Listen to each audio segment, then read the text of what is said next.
October 1962. Two superpowers, thousands of nuclear warheads, and 13 days that brought humanity closer to extinction than at any point in history. This is not a war story. It's something far more terrifying. It begins with a photograph. On the morning of October 16th, a U-2 spy plane returns from a routine mission over Cuba. When analysts develop the film, they see something that stops them cold. Soviet missile sites being built on an island 90 miles from Florida. President Kennedy is briefed over breakfast. He doesn't show panic. He shows something worse: controlled disbelief. The Soviet Union had secretly deployed ballistic missiles capable of striking Washington, D.C., New York, Chicago in under 13 minutes. Kennedy assembles a secret group of his closest advisors, called XCOM. The military wants to strike, bomb the sites, end it fast. Kennedy chooses a naval blockade, a quarantine, a ring of American warships around Cuba. Any Soviet ship carrying weapons would be stopped.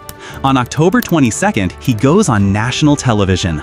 It shall be the policy of this nation to regard any nuclear missile launched from Cuba against any nation in the Western Hemisphere as an attack by the Soviet Union on the United States, requiring a full retaliatory response.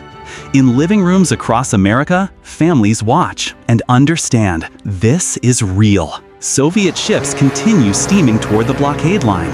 The U.S. military goes to DEFCON 2, one step below all-out nuclear war, the only time in history it has ever happened. Bombers are airborne, submarines are armed, launch codes are distributed.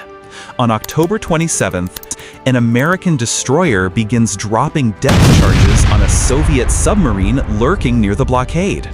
They don't know the submarine is armed with a nuclear torpedo. The sub has lost contact with Moscow for days. The captain, certain war has already begun, gives the order to prepare to fire. Two officers agree. Under Soviet protocol, that is enough. But one officer, a man named Vasily Arkhipov, refuses. He refuses the order. He argues, he holds, and eventually the captain stands down.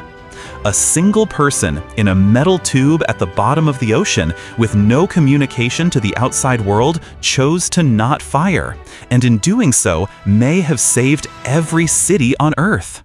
The ships turned back. A secret deal was struck. Kennedy pledged not to invade Cuba. The Soviets quietly removed their missiles from Turkey in exchange. The crisis ended. Not with a bang, with letters and back channels and two leaders choosing at the last possible moment not to pull the trigger.